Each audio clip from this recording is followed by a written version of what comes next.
Good evening. This lecture לרפואת דניאל אהרון בן רות דבורה אלישבע בת שרה לעילוי נשמת מוניק מרדכי בן ברנו, זיווג ורפואה, חיים טובים וארוכים, and happiness for ליאורה בת ברנו, הצלחה חיים ארוכים וטובים לאסתר בת ברנו, health and success and learning תורה for מיכאל בן ברנו, רפואת יעקב בן נחה, ורפואת מיכאל בן רבקה, אליהו יוסף בן דבורה, and Baruch Hashem, now it's the Yortzeit of Moshe Rabbeinu, Alav Shalom. Tonight, Zayin Adar just started 2 hours ago. We are now officially in a day, the birth and the path of Moshe Rabbeinu. That's what they said, Tzaddikim filled their life. He lived 120 years, full, from the same date to the same date. And Bezrat Hashem on Purim, it will be the Yortzeit of Rav Moshe Feinstein, which reminds me that next Monday, next Tuesday, there's no lectures. No lectures next week. Monday night is the reading of the Megillah. We have to go to Shul's to hear the Megillah. And Tuesday it's Purim. I won't remember where I am probably by next Tuesday night. You definitely don't want to hear a lecture from me that night. Let's put it that way. So next week, no lectures. I have the lecture of last Tuesday, which we didn't post online yet. Bezrat Hashem will do it in the next day or two, so we'll have an extra lecture to watch for next week. One announcement, my new app, I have a new app, updated one, that it's on the air as of today, iPhone and Android. Just go to the App Store and update your existing app, Rabbi Yosef Mizrachi. If you don't see a difference, you have to uninstall the app and reinstall it. When I went to update it, I had to delete mine and then reinstall it. Different background and a lot more features are coming up. The difference between the app, the old one, every time we wanted to make an update, it would be a nightmare. Takes forever. This one is state of the art. You can run update in minutes. So we're going to have a lot of new features. We're going to have all the series concentrated together. It's going to be more organized. Please share it with others. You also will be able to hear lectures in the background while you're doing other things on your phone or in your car. So that will be very nice. Also, one last announcement before we move on with our series is the Rabbi Golan, the tzaddik from the Bedin, Binyamin Golan, is the author of the amazing book, Welcome to Judaism, that you have it in 4 languages, in Hebrew, English, Spanish, and Russian. The English shipment arrived to United States. You can get them now. The price for that is $35. It's a very fine paper. It's all nice, bright, shiny, very highest quality with lots of color pictures. The price is very good, and it's a life-changing book. It explains all the basics, the 13 principles, the laws of Shabbat, the laws of blessing, the concept of Judaism, how to pray. Every beginner must read this book. And people who want to buy quantity, they can contact Rabbi Golan at lovejuice.com. You can just send an email and you can buy large quantity for a discounted price. I think I cover all the announcements. So Bezrat Hashem, this shiur will be also for the merit of Moshe Rabbeinu Alav Shalom and Rav Moshe ben David Feinstein, which is his funeral was actually on Purim in Jerusalem. They arrived to Jerusalem. He passed here in Purim, and Jerusalem is 1 day later.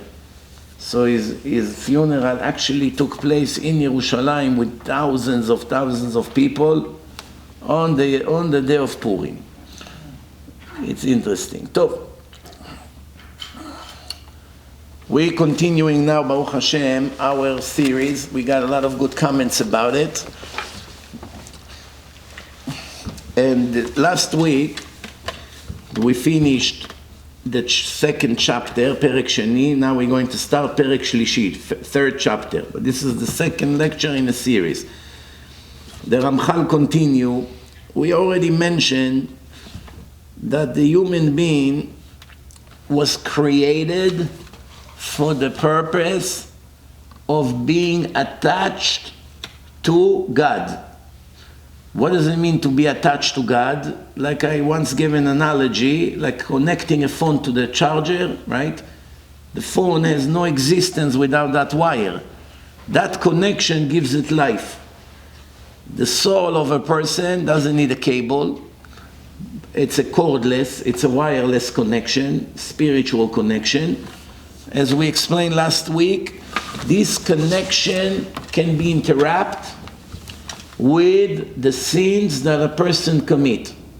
The more sins he commit, the more layers he has around his soul, which close the divine light from arriving into the soul. The food of the soul, the body needs food, right? You put food into your stomach, it creates blood, it gives you life.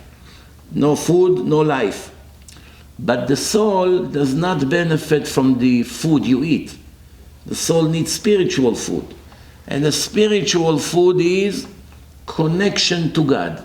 Why? Because a spark from Hashem, from God, is actually what reviving the soul for eternity. The soul is a creation. Just like everything else, Hashem created Adam's soul, which later started to split to millions of bodies, which is like a divine energy.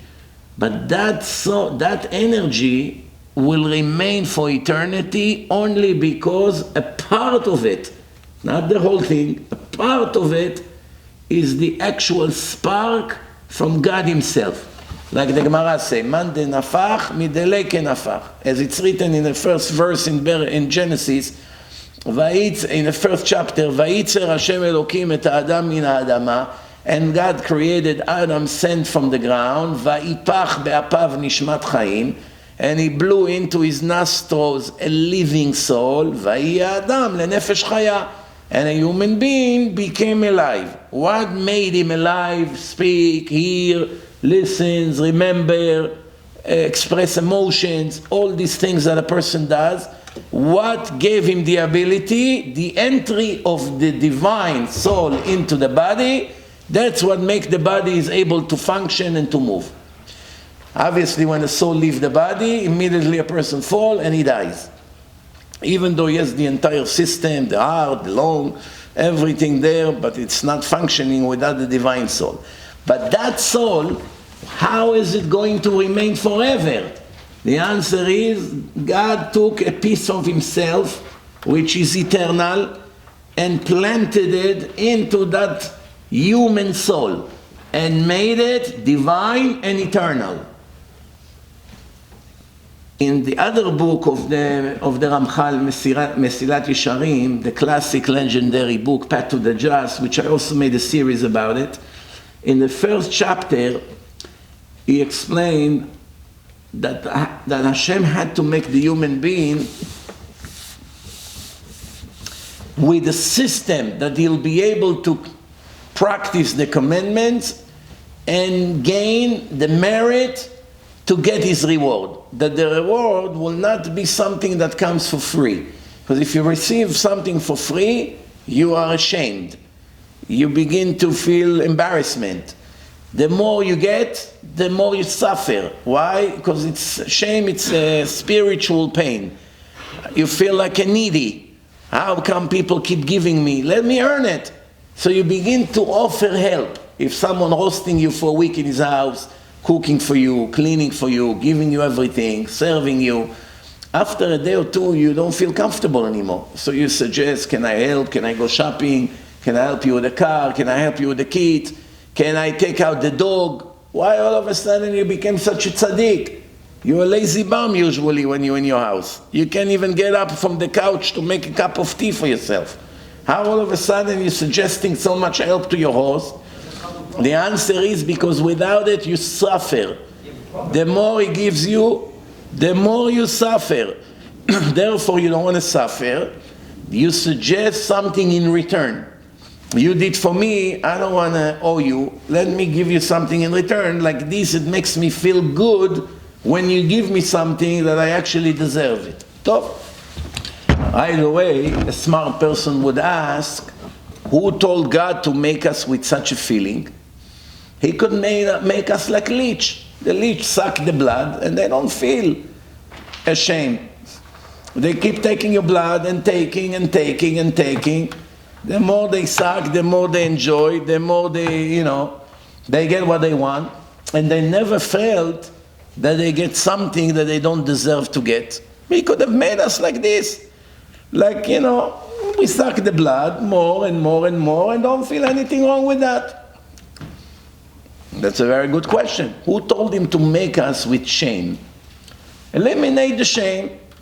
When like this, you put us in heaven and give us great reward, unbelievable spiritual pleasure for eternity. Everyone will be happy. No one suffer, no sicknesses, no problem, no drugs issue, no gambling, no hard work, no traffic, no Bernie Sanders. All of that, you wouldn't have to suffer the hell we have to go through.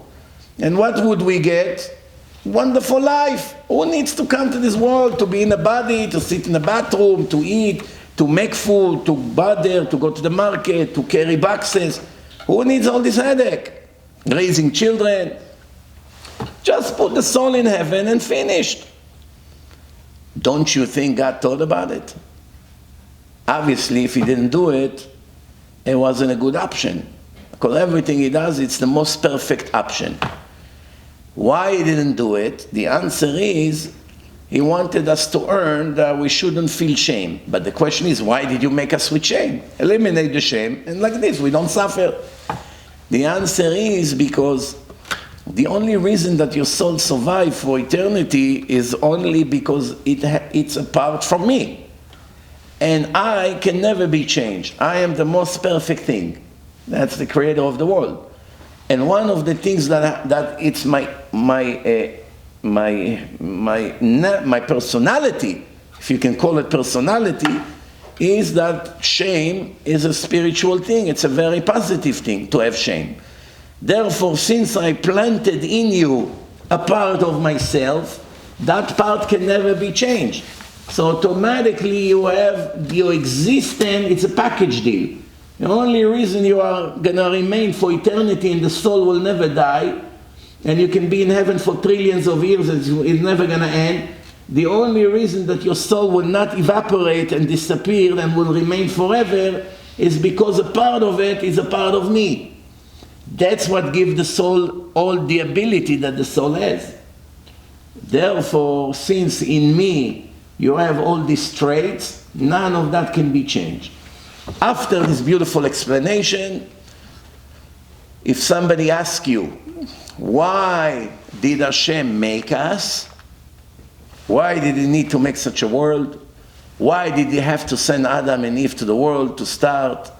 What's going on in this world? The answer will be, the real answer. Everything I told you is beautiful and makes sense. It gives us a little bit of understanding. But the real answer is, we will never know. That's the real answer. The real perfect truth, we have no ability to know.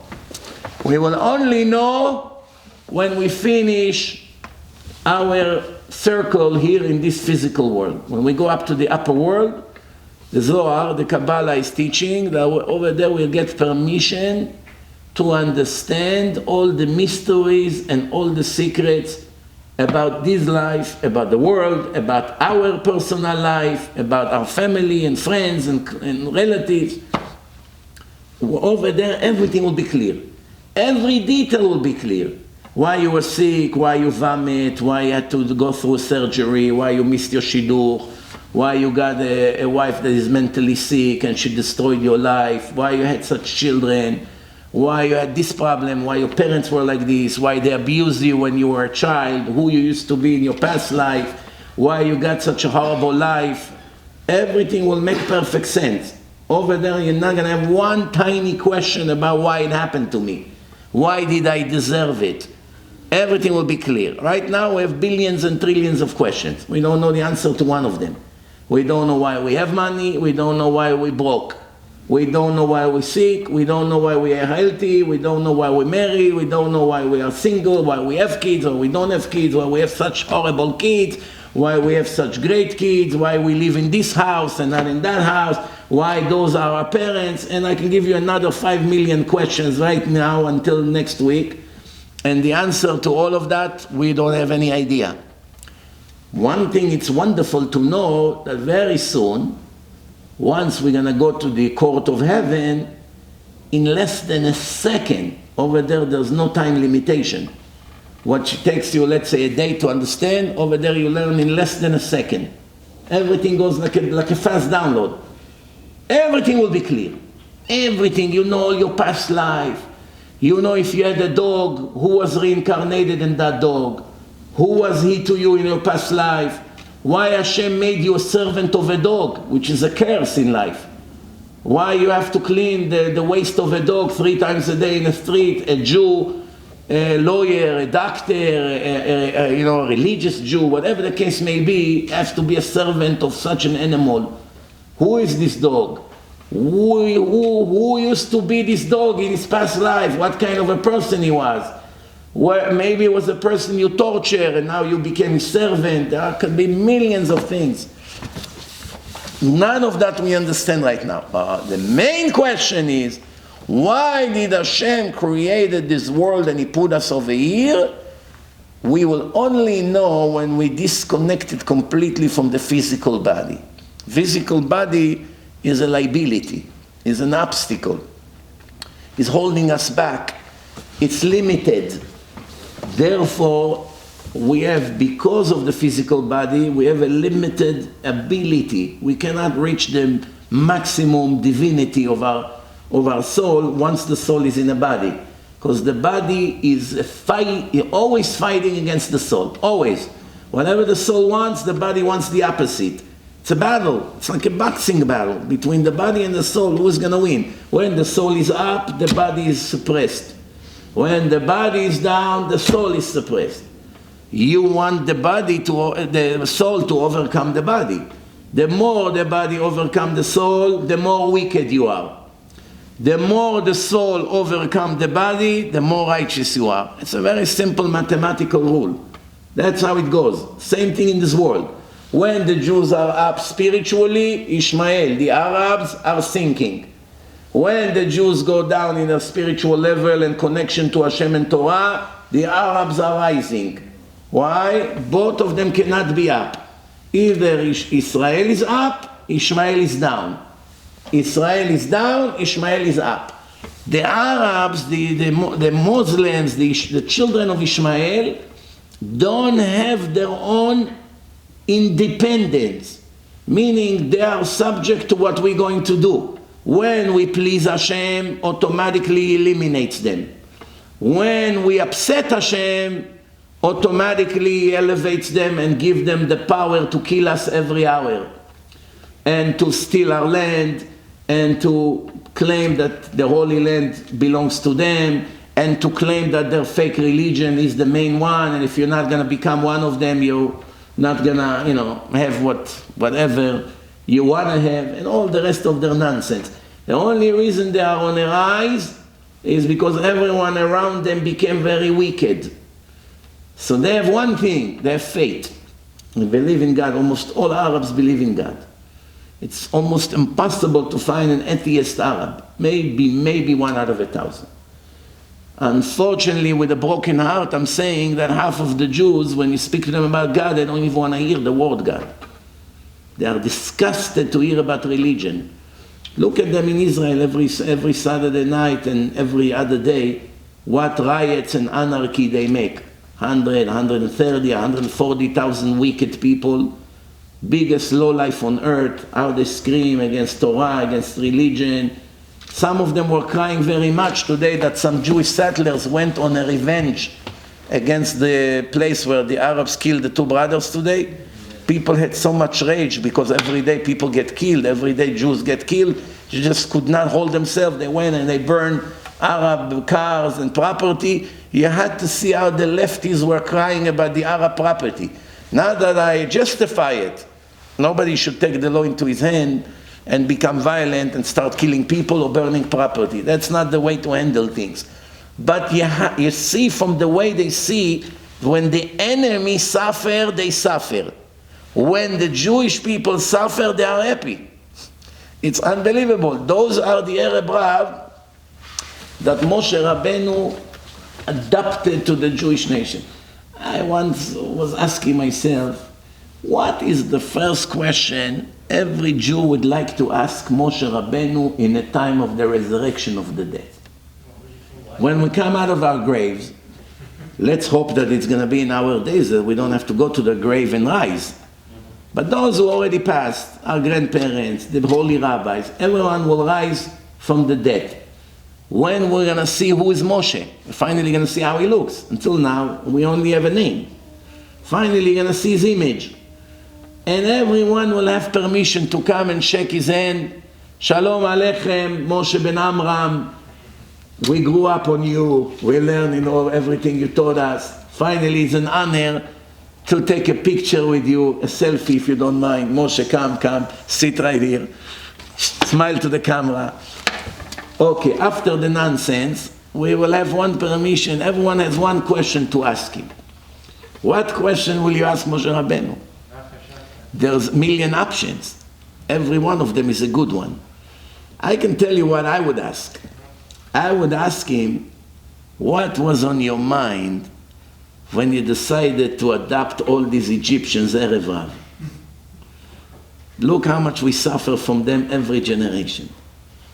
Until a minute before Messiah come, the Moshiach, they were eating us from inside like cancer. Cancer from inside, cooperating with the BDS, with the anti-Semite Europeans, helping the Nazis in the time of the Holocaust, turning Jewish property into their hands, instigating between Israel and United States and other countries, promoting Hamas and other murder propaganda, and the worst, hating God and the religion and the religious people. They hate us just as much as the Nazis hate us. They hate us more than the Greeks hated us. More than the Greeks that you read, Antiochus and his friends, that came to destroy the temple and to impure the oils and all that. All these lefty, liberal, Erev Rav that you see now in Israel on the streets every day, they hate religious people more than the Greeks hated us. No question about it. They are much worse than the Greeks in those days. Much worse, and very, very dangerous as well. So the question now, we have to go through a very hard period of time with them. See what they do. Everyday problems, anarchy, the government cannot take control over them. Today, one religious guy quit from the government. He has 2 seats. We went from 64 to 62. You need 61 to survive. Less than that, you're done. That's already very bad news. Avi Maoz, he was very much anti-gay, anti-horrible propaganda and agenda and terrible ideology of all this Reshaim. He was very, very good and straight with his mind. You have to see the comments after he resigned. I promise you, once you read the comments, you will be so upset that you will be wondering how HaKadosh Baruch Hu did not wipe out Israel yet. You won't believe it. 400 messages, all of them wishing him to die. We got rid of this dark person. Finally the gays are celebrating and all the other Reshaim. We should get rid of all you and your friends. You should die, you should drop dead. Hopefully that's showing that the end of this government. Almost everybody there is a hater of Hashem, hater of Torah, hater of rabbis, and hater of the Jewish state. Among us, these are the Erev Ravs. 400 messages, now one was positive. I send it to few people in Israel. I say, now you understand why they say a week ago that Iran almost have uranium to make the first bomb? Who knows, as we speak now, they're preparing the first bomb. How they succeeded against all odds, sanctions, problems, decrees, the whole world against them. They go full force. How is it possible? Maybe Hashem does prepare something for us in the end. I'm not surprised when I read his messages. If 400 messages and all of them were against Torah and pro-gay and pro-horrible things, all of them, how many like this you have in a country? 2, 3 million? How does it give us the right to exist? I know it's hard words what I say, but reality is reality. We can live in illusion as much as we want. If these are the people that live in a holy land, it's impossible to go on like that. Something must happen. People say it's going to be milchemet achim, brotherhood war. There's no such thing brotherhood and brotherhood. Brotherhood is between two friends who have one issue. They have a fight, but overall they're brothers, like brother, cousin, friends, neighbors. Over here there's big enemies. These are people who want to destroy us. If they see us, the religious people, if they see the religious people die, they are making parties. That's not brothers. That's called civil war. Just like here in the United States. It was not milchemet achim, it was a civil war. One side against the other, two different ideologies. People who love Hashem and love Torah, and they are righties, and people that are lefty, liberal, haters of Torah, pro-abomination, and pro-everything that God hates. Going back to our subject, so the Ramhal in chapter 3 begins. We already mentioned that a person is created to be attached to Hashem. And a person is maneuvering between going towards perfectness and going towards defect. What side you're going towards? To become more perfect or to become more defected? How is it going to be determined? By the choices the person makes. How much Torah he learns, how much he prays, how much he fights his desires. He has the ability to reach shlemut, to be complete. But it has to be 100% his will, and it has to be 100% his wish. Right? If a person was obligated, if he was obligated to choose the perfectness, the shlemut, he will never become complete. If Hashem would take you with his hand and always push you towards the positive side. You want to go to the negative because it's appealing, it's big desire. So what happens? A hand comes, smack you, and you always go towards the right side. Every time you move to the left, you know in the car, this button that you press, that when the car wants to go off the lane, it pushes the wheel back into the lane. You know, they have in the new cars now, stay in lane system. It's an Israeli invention. Every time you want to look down, you want to turn your back to see what's in the back seat of the car, you're not worried. Because as soon as the car is starting to shift to the left, immediately turns the wheel to the right. If he wants to go to the right, it will turn it to the left. And make sure you stay in between the lane on the right path. But when there is going to be a power that forces the person to go into the positive side, and the person will become complete, this status will all be fake. It will not be called complete. Why? The Ramhal explained. Enenu be'alav. You didn't really gain that. It was forced on you. Kevan she'uchrach me'acher liknoto. Someone puts a gun to you and make you do things. No one can hold you guilty about what you did. and no one can give you credit for what you did. Someone puts a gun to your head and say, give the poor man $20 on the street. Give him or I shoot you. And you gave him $20. Then later you come and say, hey, I'm very generous. I gave $20 to the poor man. Everyone laugh. You gave? The gun gave. You deserve zero acknowledgement. If someone made you steal from the homeless $20 from his box with a gun, no one will hold you guilty for being a thief. Either way, it's not you, it's the gun. Therefore, you can never expect that Hashem will always push you to the positive direction, because if you will, right there, you lost your reward. You're not going to get anything. And that's not God's will. Therefore, Hashem made a system that a person will be forced to choose between the good and bad. And will have the strength to choose with knowledge and wisdom which one of the items he wants to get, which one of the paths he wants to walk through, and the ability to gain whichever one of them that he would like. That's why he has two inclinations, the good and the bad. The evil inclination and the good inclination. And the choice is 100% in his hand to which direction to push himself through. So, Rabotai, gaining with force is not gaining. It's fake gaining. It's worthless.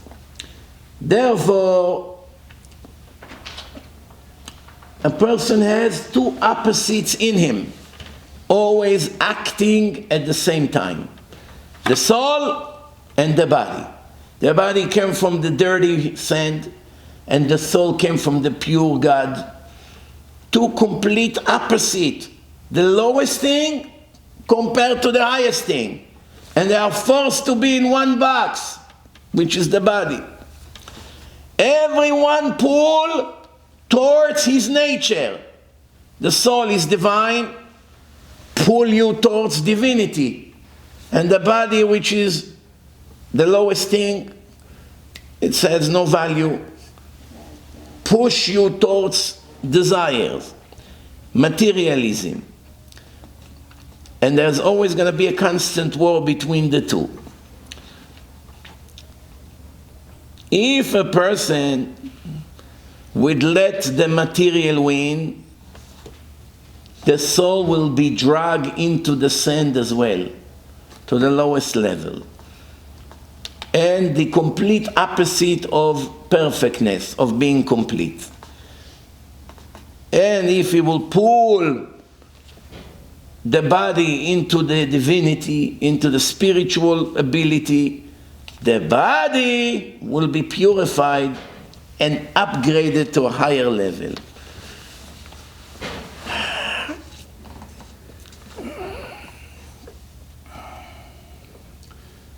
The period of the test of the human being is limited to his existence in this physical world.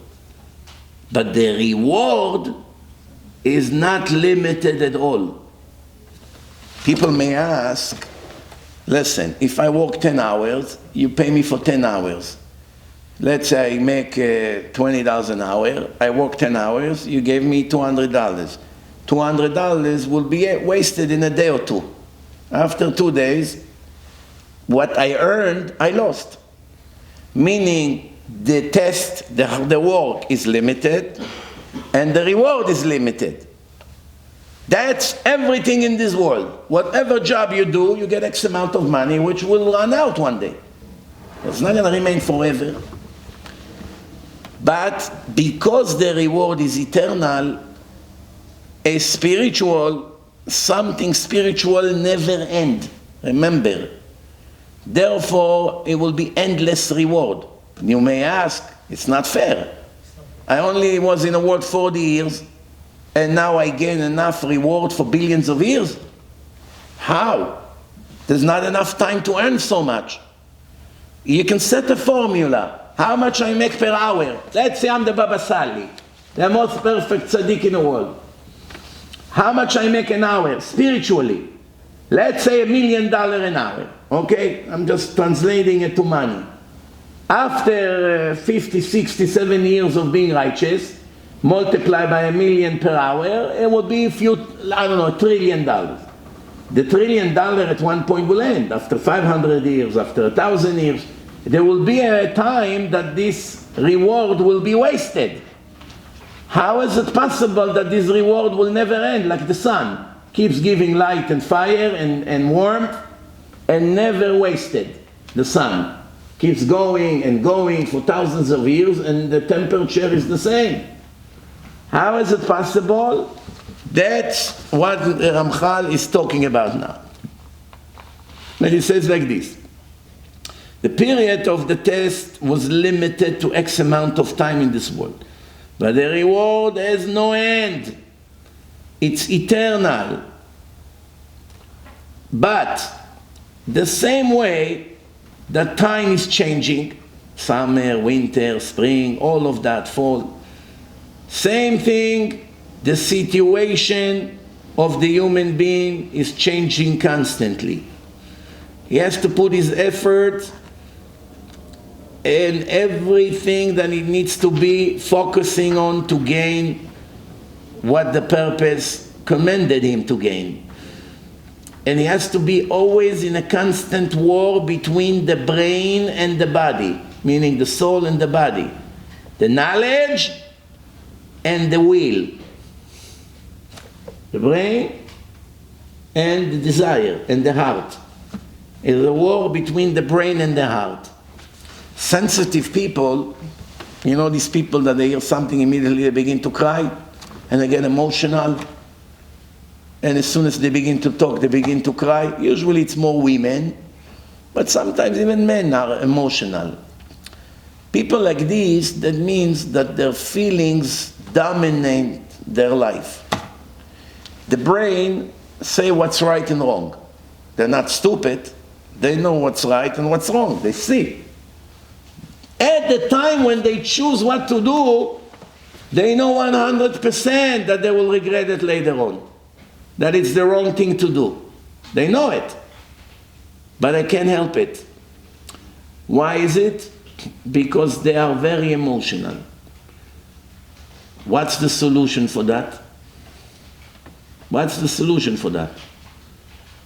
Hard work, practice, lots of learning of ideology of Ashkafa, and begging Hashem to help them to overcome their emotions. Because if you follow your emotions, you're going deeper and deeper every day. But emotions is one thing. There's something worse than emotion. What is it? Material. Materialism.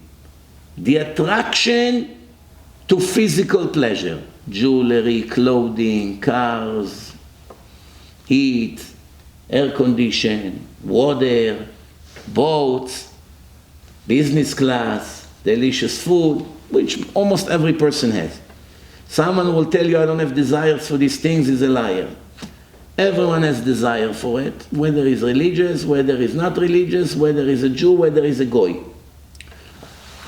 Everyone is created with attraction to physical thing. Of course, not all people are equal. Some people are more materialistic and some less. Even among brothers, you see. Some all the time come to the parents and want money, and some don't care so much. They're not after that. So you see, from a very young age, one is more into it than the other. From a very young age, which can be continuation of past life. That's how they die, that's how they continue. One is more material, and the other one is less material. The one that is more materialistic will not do so well in spirituality, because there is no way to be at the same time both of them. You cannot be strong in materialism and strong in spirituality at the same time. There's no such thing. And even if you are a religious person who come to learn and pray, and you love Hashem and you have moments of enlightenment, but you're really crazy about this world, you need your Mercedes, and you need your $100,000 watch, and you need your fur coat, and you need your mansion, and you need your summer house, and you need your boat, and you need all this nonsense. At the same time, you come to shul in the nets, and you pray with devotion, and you sit to learn the Torah, and it looks like you can be both of them at the same time. Yeah, you see? He is very much into materialism. He lives like a Saudi sheikh, but at the same time, look how spiritual he is.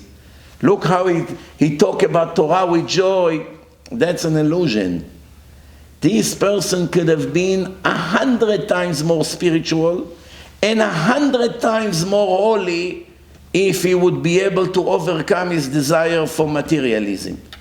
Materialism is a drug that destroys the life of a human being. It destroys the spirituality, it destroys the connection with Hashem, and it always pulls you down to the ground instead of to the heaven. That's why when a person is Mechalel Shabbat, he gets a punishment, death by stoning. They throw him from a mountain, and he falls down and dies. And the question is, why from all the punishments that are available in the world, why does he have to die by stoning? What really kills him? The laws of nature, gravity. You push him from the hill. What pulls him down quickly to the ground? The magnet, the law of gravity. If there was no law of gravity, it would be like in the moon. You push him from the mountain, he will fly like a bird. Nothing would happen. What killed him? The earth that he was so much in love with. That's what caused him to be Mechalel Shabbat, to open his business, to touch the electric, to cook. All the things that brings physical pleasure to what? To the body. What is the body? Adama. Adama. Adama, it's earth.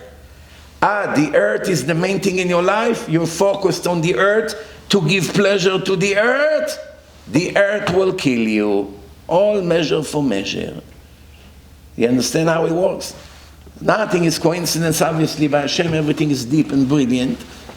So it's always going to be a war. So when you see someone that lives in a fancy lifestyle that is spiritual, don't be fooled by that. He should have been 100 times more spiritual. If we give up all the hunger for physical pleasure, he would overcome that, would live very simple, would drive a simple car, would wear simple clothes, will not care about watches and jewelries and vacation and delicious food. None of that would even concern him. All he would care is about spirituality. You won't recognize him. A year later, he would be a whole different person. There are some rich American kids who grew up in a very, very high-class families, meaning very wealthy. At one point, they just didn't like it. They were very spiritual, and they moved to Israel, and they live in Tzfat, by the mountains with the goats. There's yeshiva there on the mountain. All day learn Torah, make their own cheese, praying, sitting with tefillin all day in the talit, playing flute for the goats. Disconnected from screen, don't know smartphone, don't have banking, nothing, everything simple. Their parents send them a few $100s a month and they leave, that's it. They don't care. You look at the room, you look at the bed, they don't care about anything. They can come back here and live like a king in mansions. They don't want anything to do with this fake life. You tell them, wow, you're sitting here with such simple lifestyle? Your parents are so wealthy, why? You cannot live normal? That's what I want. I don't want any more than that. And even if they get a nice allowance, some of them made some money in their business and they have residual income. What do you think they do with the money? Give it to all the poor around, to this Bachur Yeshiva, this one. Like they live like them. There are many people like this. Why? They got the point. We are not here to stay. This is a place of a test. I'm not going to invest all my efforts in my condition in this world, like the Ramhal say. This world is a hallway to the real world. You don't care when you walk through the hallway, what's in the hallway. You care about what's in the room, once you pass the door. So, the Ramhal continue. They are laws of nature. They are routine. The same laws of nature will always remain. From the minute Hashem created the world until now, every law of nature is the same law of nature. But there is one law in nature that materialism and desire will always be in effect. They will never die out in your entire life. And they don't have any timeout. Also, one of the laws of nature that your brain can never have a timeout from thinking. Even when you sleep, you think. Meaning the brain doesn't have a pause. Let me put my brain 10 hours to rest. There's no such thing. The brain always works, the desires always work, the laws of nature always work, and time always move.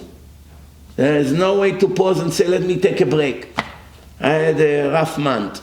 I want to put my brain now on pause. 10 hours, I pause it, I don't move, the brain relax. Now we restart, like in your car when the screen freezes, you have to reboot the system. There's no such thing by the brain. Those are the laws that Hashem made in the world. You always think, you always on the move, up or down, always on the move. There's not 1 second you stay the same.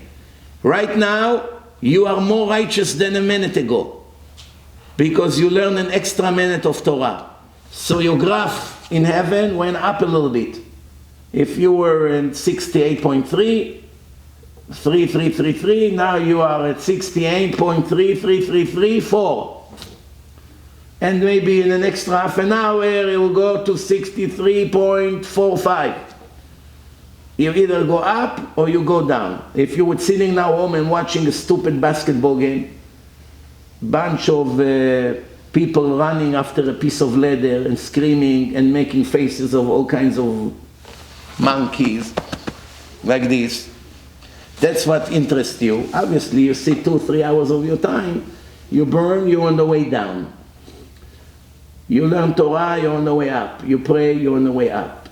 You think about Hashem, you're on the way up. You think about horrible things, you're on the way down. Every second you're on the move. So the Ramhal continue.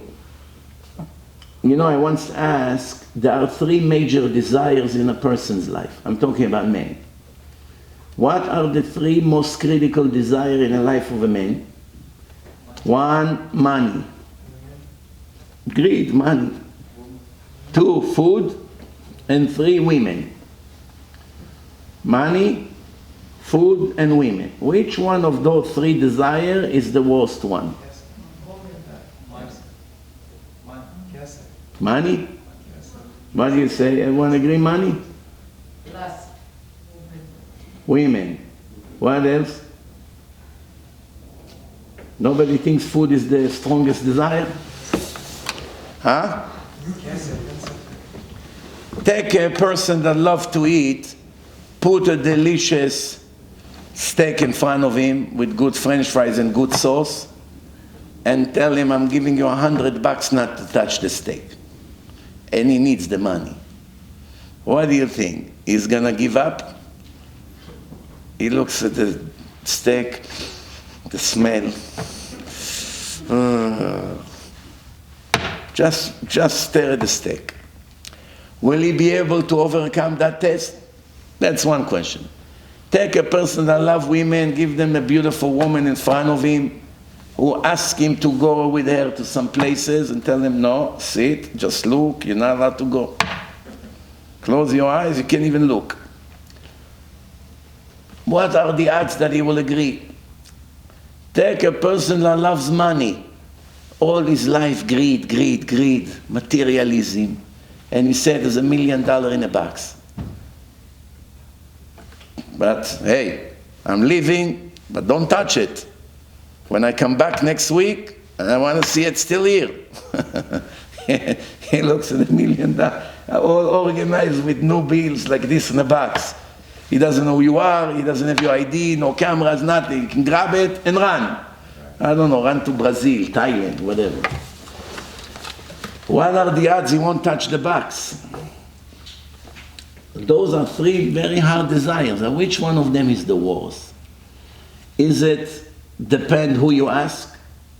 If you ask a person who likes to eat all day, he will tell you food is the hardest for me. With the other two I can manage. If you ask a person that is all he cares about is women and going out and this, he can give up money for that. He's paying a lot of money for it. So he has no problem getting rid of money as long as he gets the other desire. So the question is, by him, obviously you see what he's after. And a person that all he wants is to gain wealth, he doesn't have time for women and doesn't have time to eat. Do you know these people that 5 times a minute they pick up their pants? Those are the kind. Why? Because they don't have time to eat. They're busy 20 hours a day making money. They come home at 11, leave in the morning 7 o'clock. Money, money, money. What? You don't want to find a shidduch? You don't want to get married? You don't want to enjoy your wife? Leave me alone. I have a career now. All I care about is success. So everyone has a different desire maybe. Some people have all 3 desires, but even them you can compare which desires they have more. For instance, a person that has strong desire to women and strong desire for money. When there's a conflict between running after women but spending tons of money, now you're going to know what does he love more, money or women. Can he let thousands of dollars go in a dinner like one Bukharian guy in Miami before I took off his ponytail? One time when I was there for Shabbaton, we came out of the shul and we walk right by their shul. There is a very fancy restaurant, not kosher. I see maybe 10 Rolls Royce double parked on the block from both sides of the street. Bentley and Rolls Royce, all the cars. Immediately I knew there's something there. I asked the guy, what's over here? Friday night after the lecture, it's already 11:30 at night. We came out of the shul. We're walking now towards, everyone where he lives.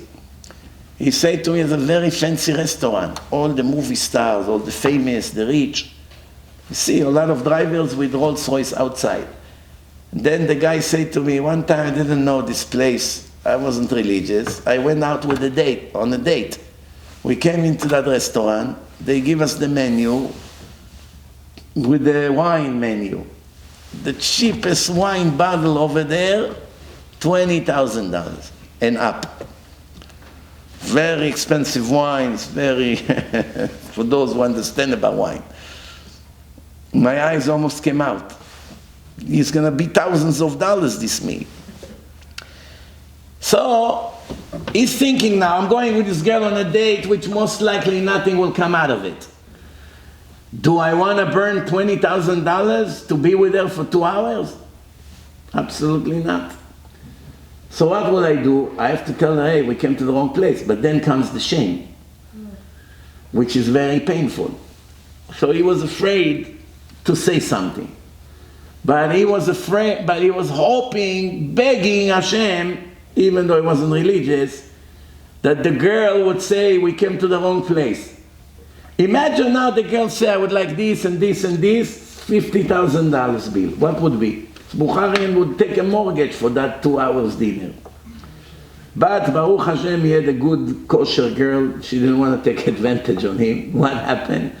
She told him, I think we came to the wrong place. It's crazy. What's these prices? Say, yeah, you're right. I've never been here. And they went to McDonald's after that. You understand the point? So the point is, what does the person love more? Sometimes there's a conflict. If he loves more the women, he doesn't care to lose a lot of money for it, even though he loves money as well. If he loves money more, he doesn't care to lose the woman because he loves money more. If he loves food more than everything, he doesn't even want to go on a date. It's a waste of time. I can sit home and eat. So after all this analogy, conclusion, which one of the three is the worst? The answer, money. Money is the worst. Why? Because every other desire in life you have on and off. The desire renew. For instance, you eat. You explode now. You cannot get up from the chair. You ate for 3 hours in a restaurant. You're about to vomit now. Now they say, we're bringing you 3 more steaks. 3 more steaks. 3 more steaks? I can't even put my finger in my throat to vomit. That's how much I'm full. No, Ma, we just started. From now it becomes a torture. You don't have desire for more steaks. You want to get up and leave. That means the desire for food right now is in a level 0. Right? There is a timeout. Here it goes down to 0. For how long? 2, 3, 4 hours. It will be in a level 0, then it goes to 1, 3, 5, 10, 20, 30. The desire is renewed. After 6 hours, it can go up to 100%. This is what life is about when it comes to food. Desire for women, the same. You were there, committing all the sins you want, and then after that, say, okay, I need a few hours break. The desire doesn't last forever. So what happened? Even that desire goes down to 0 and then begin to renew. Depends on the person, how much more time he needs. But money, there is never a second that you're free of that desire. You just made $1 million, your hunger just went up double. Once you're gonna make 5 million, your appetite went down now into the 20, 30 million. So whenever you come to America and you begin to make a few $100s a week, that's a great upgrade from Israel, how much you've been making there. So now you feel, wow, I make 3 times more now. So what do you say? Wow, I'm so happy. I work in the same job and I make 3 times more. After 2 weeks, you say, if you give me double, it will be the dream of my life. If I make instead of 3,000 a month, 6,000 a month, wow, that's my goal. I'll be the happiest person in the world. No, 3 months later, you came up to 6. Your hunger only got much, much, much higher. What 6? I need to go to 20. Then you're 40, and then 50, and then 100. I hear sometimes in the Shabbatons, people talking in the table. The amounts that run. Oh, yeah, I send him 3 million, 5 million, 10 million next week. If we close that deal, it's going to be right there, 20 million. They talk about millions like people over here by the poor neighborhood talking about dollars. Why? It doesn't even excite them. Why? Because they're already in a big league. But when they started, it was just a dream. Do you think now they are settled? That's it. They achieved their goal? Absolutely not. The more they make, the hungrier they get. That's what the Gemara says. יש לו מנה, רוצה 200. יש לו 200, רוצה 400. This desire does not have 1 minute of timeout. As soon as you just went to get a lottery card and you just found out you made $5 million, what's the first thing come to your mind? How will I invest it to turn it quickly into 10 million? Immediately, relax. Sit 1 month, read, sit by the lake, fish a little bit, grill some fish. What's the rush? No time to waste. Every day the money standing in my checking account is a pure loss. Right away, hey, can I come to a meeting? What investment you have to offer? Why is it? This desire never rests a second. Nothing will cause the materialism to become more than what it should, and nothing will cause the brain, the sechel, to be more than what it should. What does it mean?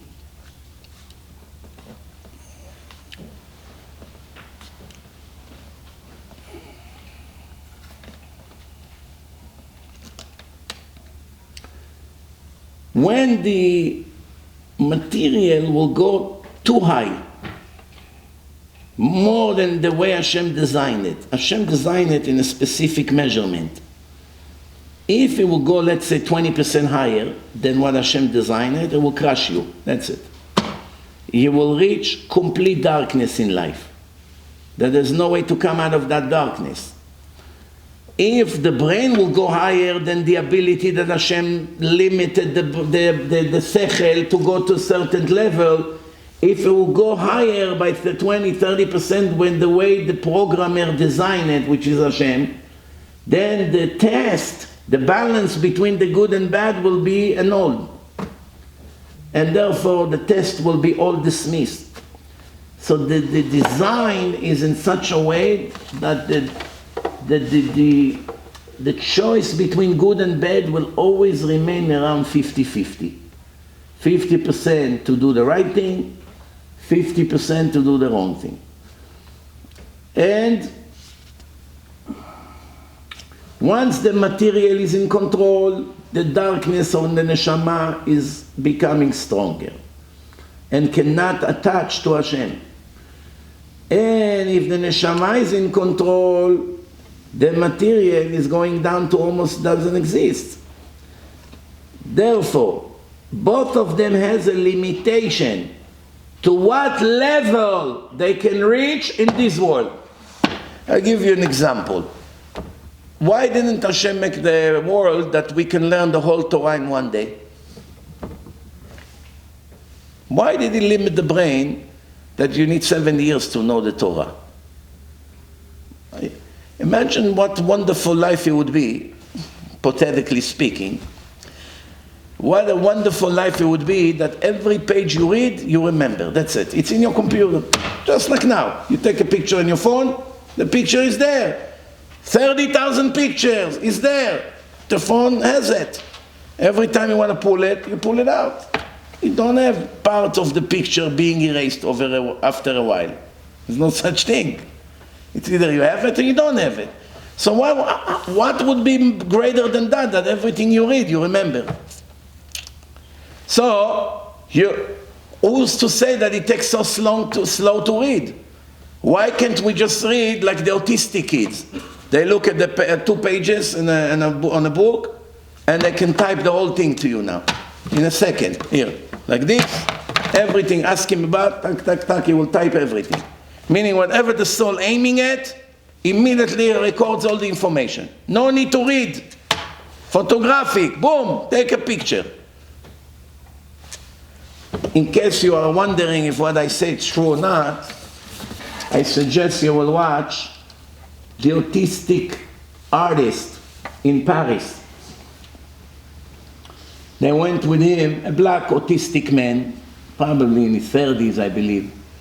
They took him in a helicopter to fly above Paris. Fast, helicopter, you know. All over Paris. I don't know, 20 minutes ride. The entire city of Paris is huge. And then they gave him a big wall with a brush to paint Paris. How fast he saw every building? Less than a second. You know, when a helicopter moves, it moves one building next, highways, windows. You have to see on YouTube how he painted the entire city of Paris to the smallest details.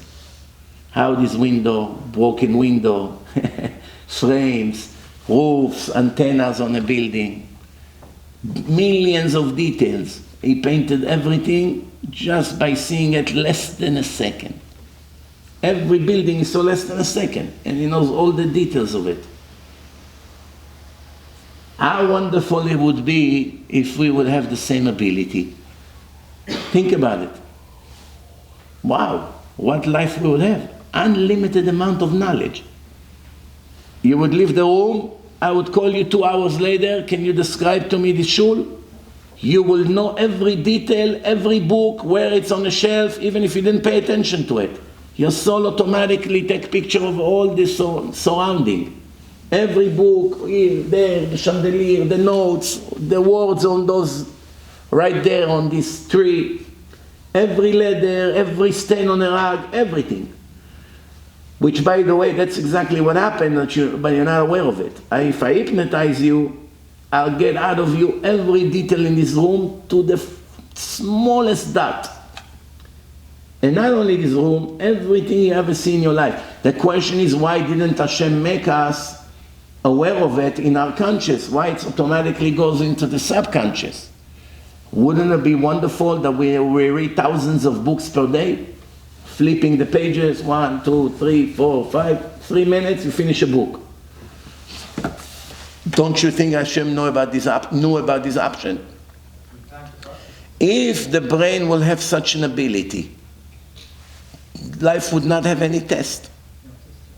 What person would like to waste any minute on something else besides reading Torah and Gemara? Do you know what satisfaction it is that you read a page in less than a minute and you understand every detail, every word, everything, and you will never forget it even in 20 years? All you want is to swallow as much as you can. What keeps us now breaking? You learn, you put your heart into it, a month later you go back to the page, half of it you don't remember anymore. You come to a lecture, you sit for 2 hours, you go out the door, someone will interview you. What can you tell me from Rabbi Mizrachi lectures? Lecture 2 in series, Way of God. Can you conclude the lecture? Yeah, I talk about that autistic one in Paris. That's all I can remember. But what about the shiur from the Ramhal? Nah. Why is it? It's frustration. Again and again and again and again. How many become Rav Ovadia Yosef? 1 out of 1,000,000. This is exactly what he's talking about. If the brain has no limit, just like we said before, if the Yetzer Hara, the materialism wouldn't have any limit, it will destroy the soul. That's it, there was no return. Complete darkness, spiritual darkness, and you're done. Just like in Egypt, if we go to the 50th gate of impurity, we will never come out of there for eternity. If the ability of the soul will be in to the highest potential. I met a friend of mine today, he's a doctor. He told me that in the DNA of a baby that is created, more than 90% of it's not being used. Nobody knows why it was made by the Creator. Very little from it give everything the baby will have.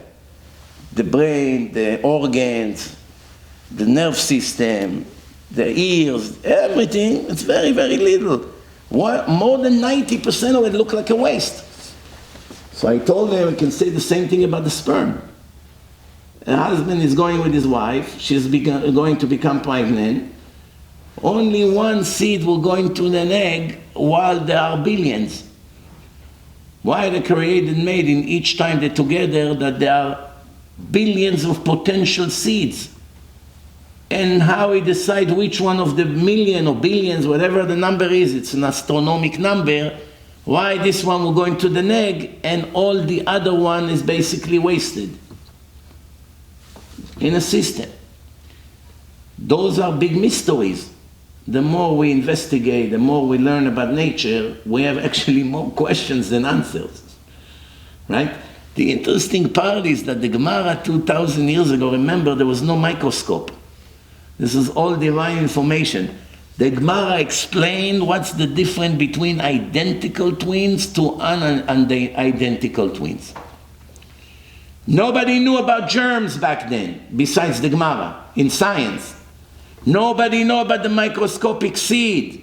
Nobody knew about the seed in the egg 2,000 years ago. Who would have known that? There was no microscope, no labs, none of the things we have today. But it's in the Gemara, it says, one seed who goes into one egg and the egg split later to two are identical twins. That's what the Gemara says. One seed that goes to one egg and another seed goes to another egg at the same time, 2 seeds in 2 different eggs, 2 babies in one delivery, but completely different. One can be a boy, one a girl, 2 boys, 2 girls, but not alike. Meaning every seed has his own design from A to Z. Blonde, tall, short, defected, not defected, healthy, color of the skin, everything. In that microscopic seed, you can't see it. You need a microscope to see how it moves. Tiny dot. This tiny dot has a 6 feet tall image with 10 trillion connections in the brain are all in that little microscopic dot. And there were millions like this. Millions, it could have been a whole nation. In one time. Why only one goes in and the rest of it, nothing happens from it? Only Hashem knows. The Kabbalah explains some of it, which is a little bit scary. But the idea is that we have no idea. I mean, we know a little bit here and there, but this is unbelievable how the Gemara was able to know such thing. Obviously, you see it's from the creator of the world. What human being will know about seed and egg, splitting, not splitting? They wouldn't know it. The Ramhal continue. Therefore, 2 worlds were created. This world and the next world. This world has its laws and nature, and what a person has to put in efforts as long as he's here in this world. And the next world has its own rules, different than here. That's the place of receiving the reward. Also, what you should know, the humankind, what you see today is completely different than what it should have been. Today you see people, right? You see their size, you see their ability, you see their yetzer hara, their even inclination. It wasn't supposed to be like this. Everything you see now is as results of the sin of Adam HaRishon. If Adam HaRishon would not commit his sins, the whole world will be completely different than what you see right now. What you see right now is the consequences of 1 minute of a bad choice by Adam. It's affected everything here. So much suffering people have in the world because of that minute. The way to gain your place in the next world became so much harder because of that 1 minute. Women give birth in such difficult way because of that 1 minute. Women have to raise children 20 years until they get married with so much pain and agony and suffering because of that minute. None of that was the original plan. How frustrating it is. Isn't it a disaster? Think about it. Let's see what the Ramhal has to say about it. וממה שיצטרך עוד לדעת שהנה המין האנושי אין עניינו הראשון כמו שאנו רואים ומבחינים אותו עתה. A person that you see today, it's what you see now after the sin of Adam HaRishon. It wasn't supposed to be like that in the original plan. כי אולם שינוי גדול היה בו, והוא עניין של חטאו של אדם הראשון. The sin of Adam HaRishon changed every detail of this world. שנשתנה בו האדם והעולם ממה שהיו בתחילה. The whole world and all humankind has changed drastically after that moment. ואולם פרטי השינוי הזה ותולדותיהם רבים ועוד נדבר בם לפנים בסייעתא דשמיא. The amount of changes are many and tremendous, and we're going to elaborate on them further on in the book. Conclusion.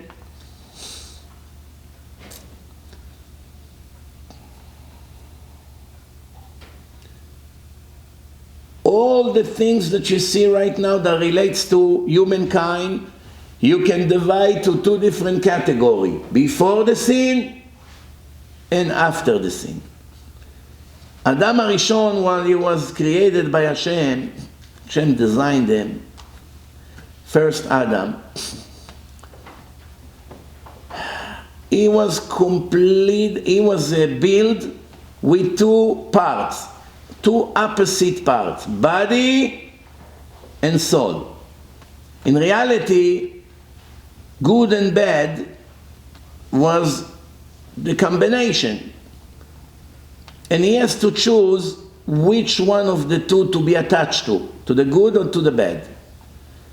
He should have chose the good, that the soul will eliminate the body, that the brain will overcome the heart. If you would have done so, that would be the end of the test. From there on, everything will be smooth and easy. You should know,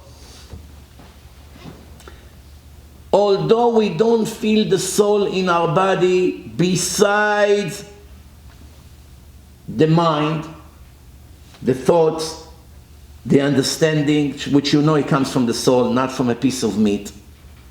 But to say, I feel my soul in the body as a separate entity, it's a little bit hard to describe. So if somebody asks you, how do you know you have a soul? The best proof you can give is that I'm unconscious, that I am aware of what I'm doing, that I remember, that I can choose, that I understand my emotions, my reality, my thinking, all of that comes from my soul. But to prove here is the body, here is the soul, to separate between them, it's not possible. You should know that the soul, if you activate the soul to overcome materialism, you can actually elevate your materialism, your body, to a higher spiritual level. It's called in the Torah, lekadesh et hachomer, to sanctify the body, material. Some holy people, you can see right away that their body is in a very high level. I've seen few chachamim never ever eat in weddings or in places. Sit the entire night, drink water and nothing else. I went few times to Rav Dov Cook, Tzaddik Yesod Olam, he drinks natural juices. Squeeze, pomegranate, things like this. That's what he live with. You have to see him in his 70s, standing 6-7 hours a day in tefillot. In this, how many people in this age can stand 6-7 hours like this, breaking the mind and breaking the knees, sanctifying the body in such a level that you cannot believe. People like this don't need a woman, don't need food more than just something to survive, mamash very little, and do not need any physical pleasure to cheer them up. Zero.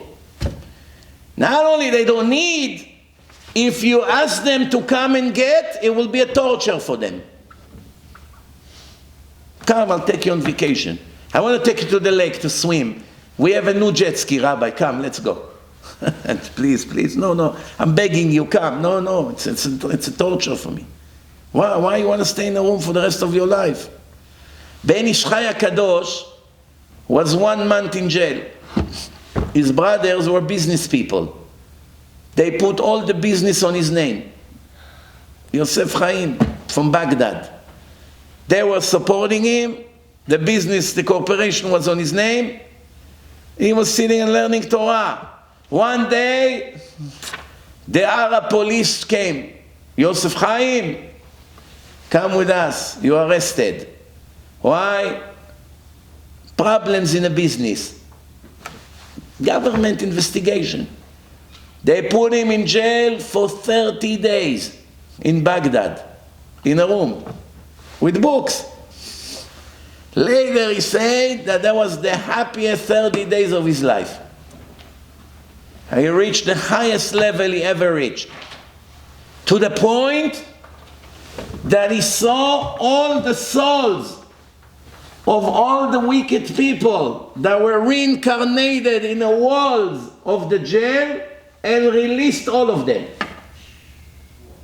כל הגלגולים שהיו שם בקירות, עשה להם תיקון, לבן איש חי.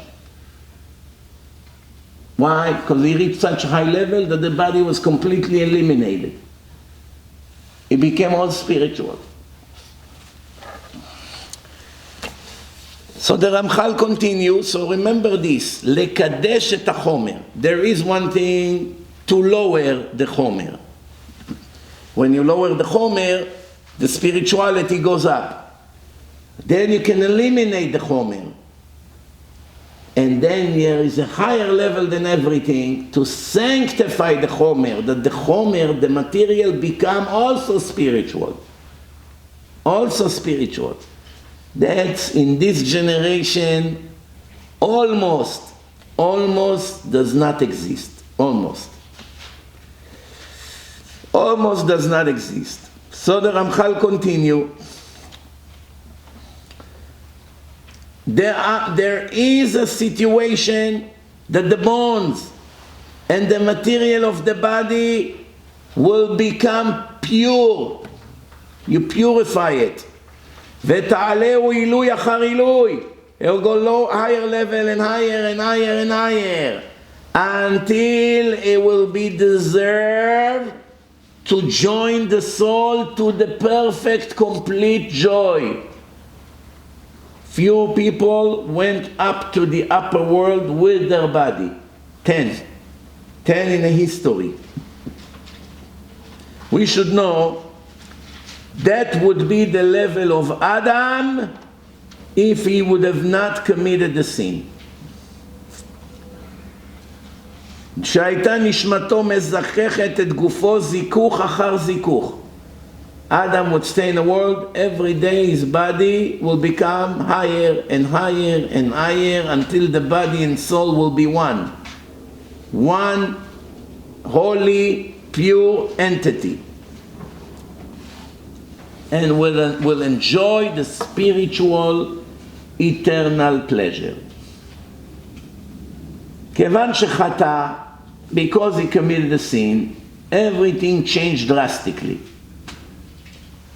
In the beginning, the creation had missing things. Look like defects. Things that needs attention. שהיו בשיעור מה שהיה מצטרך לכשיהיה האדם הראשון במצב השקול שזכרנו. The balance. There was Adam before he committed the sin. The Yetzer Hara was not in his body yet. It was an external thing. Appealing, attracting, but not inside, killing you from inside like today. And a person could have earned a level of perfectness with hard work. After he committed the sin, the mission became a lot harder for the entire creation. It affected the whole world. Now the way to achieve 100% perfect level is much, much, much harder after the sin of Adam HaRishon.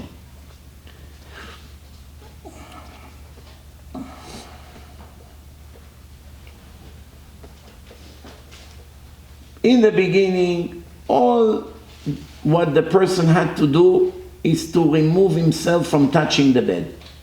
There is a bed here, there is a good, go to the good, that's it. After the sin, you don't see the good, just like you saw it before. To find the good by itself became a very hard mission. Before there was good and bad, it was clear. Now, every religious person you talk to and ask him what's the good, you're going to get a different answer. One will tell you this, one will tell you that, one will tell you this way, that way, this ideology, that ideology.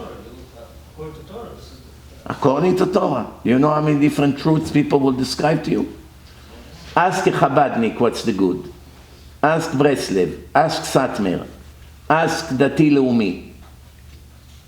Ask Sfaradi from Porat Yosef. Ask Litai from Ponovich. and you see that everyone would write an article, what's the ultimate good, and you're going to see some differences. And I can argue with very convincing arguments what's the ultimate good. The Hasid would say one thing, the Litvish would say something, the Sfaradi may say something, the Temani would say something, and many other ways. Now, the truth is, the good and the truth is not as clear as it was before the sin. And the defects are multiplied and causing a lot of bad to the human being and to the world. It's not as easy to get out of the bed and aim towards the good.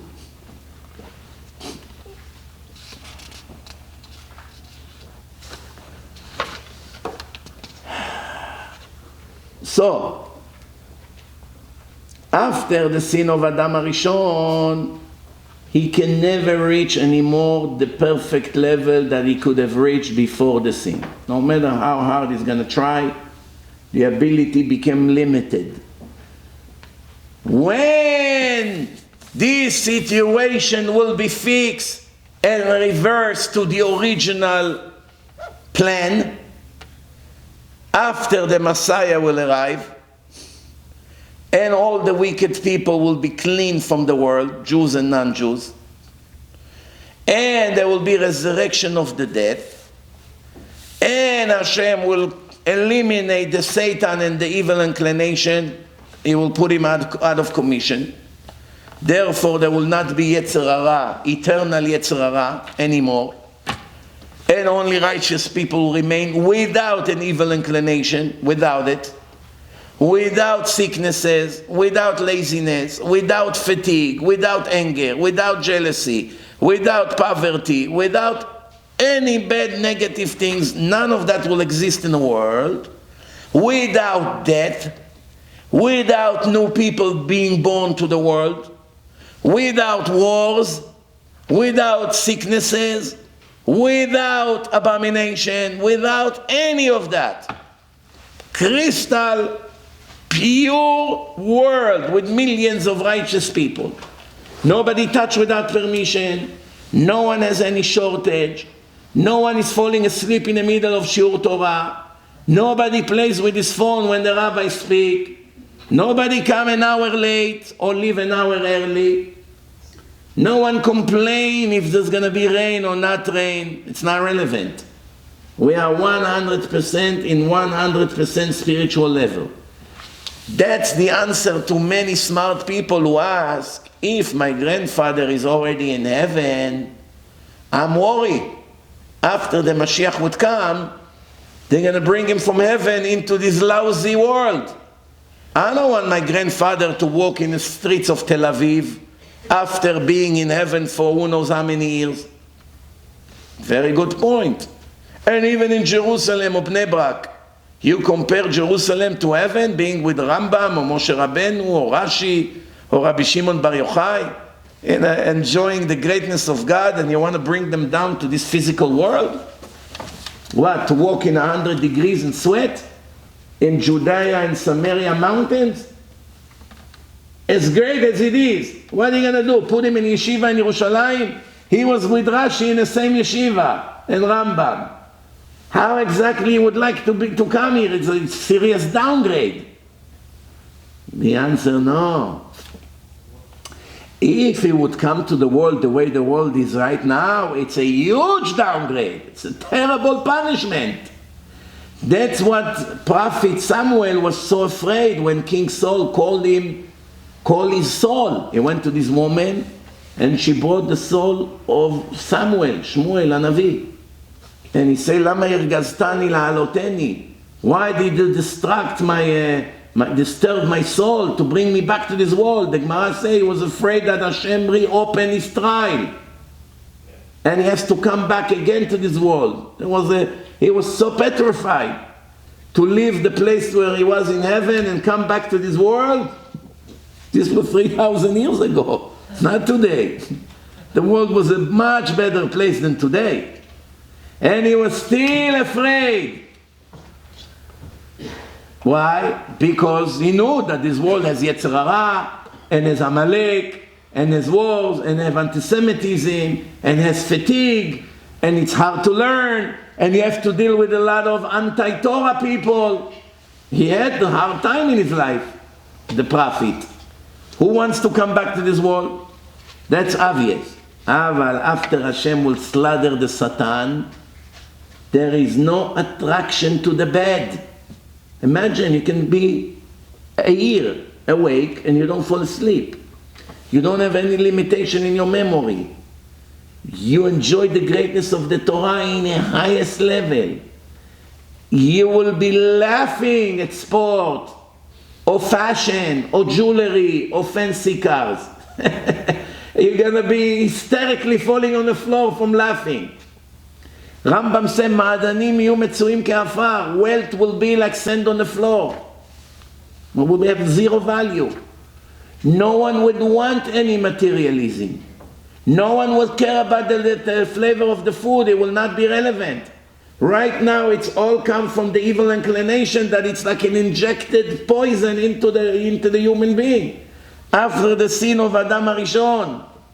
Once this venom will be clean, and the souls will be with no Satan inside, no Yetzer Hara, no attraction to anything negative, only positive, only Torah, only holiness. That will be a higher level than heaven. That's why the deceased righteous people will be upgraded by coming back to the world, because we're going back to the level of Adam before the sin. And then we will understand how wonderful the world should have been if we didn't have to go through all this struggle.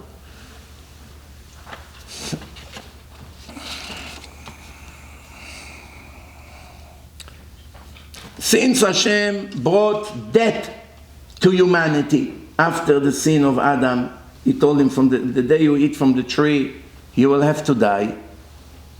That's it. So, people have to die. How much we cry when someone died, how much we suffer when we miss them. All this death is one of the most hurting subject in life. Just yesterday we lost two brothers, a week ago two brothers, which has the same name. Unbelievable. Two brothers and with the same name. How much we suffer when we see a funeral. How much we suffer when we lose a grandpa or a spouse or a child or a brother. All of that is results of the sin of Adam HaRishon. We should have not been dead. We should have lived here and never died. Hashem told him, if you eat from the tree, you bring on yourself death. What does it mean, death? Separation between the soul and the body. That's what death is. So, the combination of body and soul is now annulled, separated. But it will be reconnected in a future to come, after the resurrection of the dead. So now, where is those two pieces will be until now? One day they have to come back and be connected.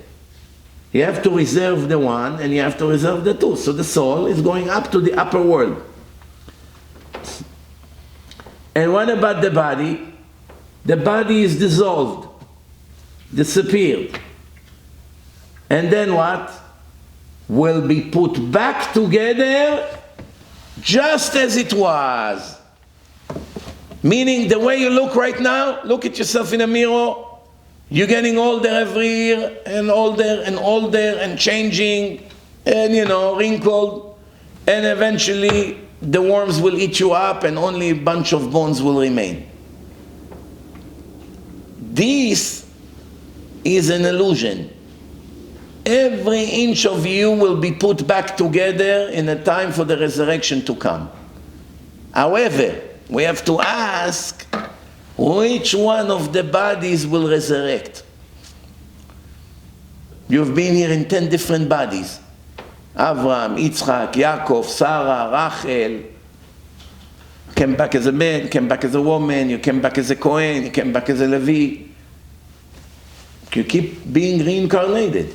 Your neshama went from one cup into another. It was in this white one, then it went to yellow one, into red one, into blue, it keeps moving.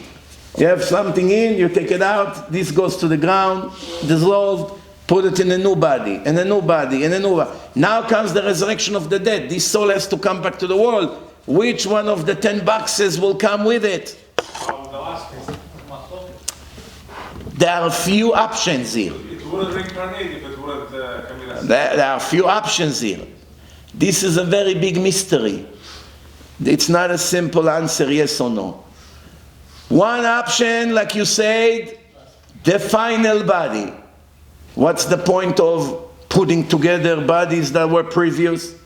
So the last body should be put together and that's it. The last box. Other boxes are not relevant. Why it's logical? Because in every reincarnation you have an opportunity to upgrade your level. And you're going to be judged based on the final reincarnation. Did you really upgrade or not? Like you have 10 different parts in a test. One, and again, and again, and again, until you get to the last one. Based on the last one, they're going to give you passed or fail. So it has to follow the last one. But not everyone agree with that. Some says the most righteous body will come up. The body that was sanctified the most has more merit to come back to this world because it's holier than other bodies. It gave less hard time to the soul. So the reward of the body, that you're going to come back in the image of the body that was the most righteous body, meaning the soul was in the highest level in that body. That's a second opinion. A third opinion is all bodies will resurrect. There's no limitation. The soul can be even in 1,000 bodies, the Ari HaKadosh. Just like Cain and Hevel came back in reincarnation, Hevel came back as Moshe, and Cain came back as Yitro, Jethro, and the Egyptians that Moshe killed in the same generation. So there were 2 bodies to 1 soul in the same time. I have a lecture, how can you marry yourself? Remember that lecture from a year ago? We did it in Brooklyn. You should watch it. There is hypothetically chance that you married your wife, but you actually married yourself. Why? Because Hashem can send you back to a reincarnation. Part of your soul comes in a man, and a part of your soul comes in a woman. And then the man meets a woman in a Bukharian wedding. You know, come taste my ashpolo. No, come taste my samsa. They come, how are you? What family you are? Chaimov, Borochov, everyone is cousin anyway. Cousin, your grandfather is my grandfather, is me. In the end, everyone is relative. And you're thinking, wow, I'm going to marry my cousin, and you don't even know you're actually going to marry yourself. Imagine when you die, you have a lot of complaints about your wife. And you come to the court of heaven, and Hashem asks, why are you so upset? Wow, what a snake wife you gave me. Wow, she destroyed me. You don't know. Oh yeah? Tell me what you think about her. Don't worry, there's no Lashon Hara here. Say the truth, that's Olam HaEmet. And you talk and talk and talk and talk, and Hashem will answer you. I never saw a person that hates himself so much. Look how many negative things you think about yourself. No, not me, her. Her, it's you, you fool. So it's very possible that all bodies will come. All of them can come back. What's the problem? What happened if the soul was in one body wicked, and in the next body became a Baal Tshuva and righteous? the Torah, the prophets say that only the righteous resurrect. Resurrection of the dead is only to the righteous. Only the righteous. Now the soul was in a body that was wicked. You died wicked. You went to hell X amount of years. The fire purified your soul, and you were sent back to the world in a new body. This body became a tzaddik, became a chacham, tzaddik, learning Torah. Baruch Hashem, you died righteous and you went to heaven. Now comes the resurrection of the dead. If all bodies have to rise, we have a dilemma here. One body, it was righteous. The other body was wicked. How is he going to rise? Based on that, my personal opinion is that only the final body will resurrect. Based on this kushia. But I'm not an authority. It's just my common sense. Why the last ones? Because all the previous ones obviously did not finish their tikkun. So how they are going to resurrect? The prophets clearly say in a prophecy that only the righteous will rise. Verabim miyeshenei afar yakitzu. The Gemara say, Rabim aval lo kulam. Many will resurrect, but not everyone. And the Gemara brings a list of all the wicked people that will not resurrect. And after you read the list, you will see that many Jews that you know are not in a situation to resurrect. Therefore, how can a previous body resurrect, but a later time body will not resurrect? The person goes back, is supposed to progress. So most likely it's probably the last body. That will be very, very big mystery to resolve, but in order for us to know the answer, we have to be righteous. Because if you be righteous, you will resurrect. If you will resurrect, you know the answer to the question. If you won't resurrect, you will be screaming in hell. Besides the pain of the fire, you will still scream, wow, I am dying to know who resurrected. Who? So, big mystery. Before we finish, Rabotai, we have 15 minutes left. So, since Hashem decreed on a human being to die, there is a separation between the body and soul, and they both have to be reserved somewhere until they will reunite.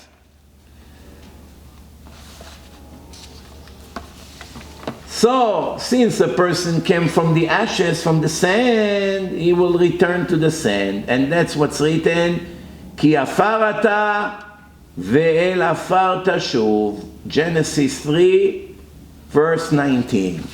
That's the answer to all these fools and all these ignorants that burn the bodies of their parents, cremates the body, spread it to the fish, and every fish bites a piece from their father, and their bodies are in 1,000 different sharks and dolphins and who knows what else, or in the bottom of the ocean.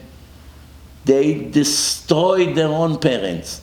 To save a few $1,000s on a burial, they will suffer for millions of years knowing that they are actually destroyed them and the body cannot resurrect because of that.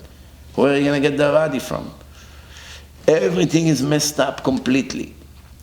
The Torah says, men, Jews and Goyim, male and female, you came from the ground, you must return to the ground. Why God care where you're going to? Let your kid throw you in a garbage can, and they burn the garbage. End of story, מה עכשיו? To make a grave, to come to the grave every year, Yortzai, who needs all this? If the body is nothing, and the body died, and the body cannot move even, and only begin to smell and become a real burden, you got to get rid of it ASAP. There are two options. One is to burn it. Two is to throw it to the bottom of the ocean for the sharks to eat it. And three is to bury it in the ground. Why does God care if you're going to do A, B, or C? The answer is because is recycling. Same thing you throw in a recycling will come back to your table a year later. That barrel. That's the concept of recycling. It's not destroying, it's recycling. This body that right now is dissolved and becomes sand, Hashem will collect that sand and rebuild the body from that sand. And how is it going to be? There is a bone in the back of the neck, etzem aluz, that bone. That's when Hashem is going to put back the body from that, that's going to be the foundation. From the DNA of that bone, the entire body will be recreated. That bone gets the existence and the energy from seuda reviit of Shabbat. Motzei Shabbos, you have to eat at least 1 ounce of bread. If it's very hard for you to eat bread after all the delicious food you ate on Shabbat, and you feel stuffed, at least eat 1 ounce of mezonot.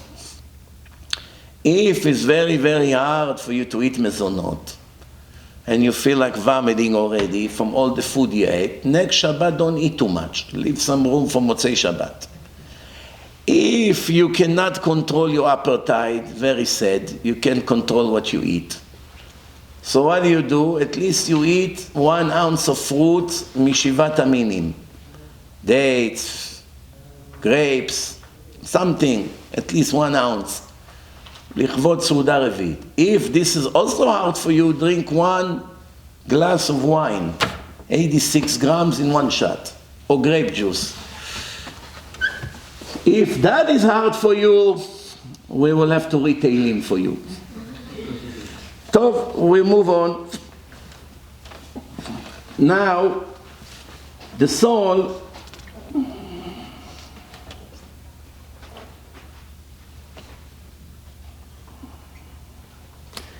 what does the soul have to do while the body is dissolved?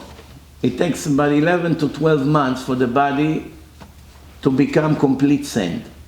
Some is eaten by the worms, and some is just goes back to the ashes. The question now, the neshama is in the upper world. There is any connection between the soul and the body in that year? The soul went up, the soul is in a court of heaven for 1 year. Is being judged for every second of life. Everything is being reviewed, everything is recorded, every word, every step, every mind, every thought.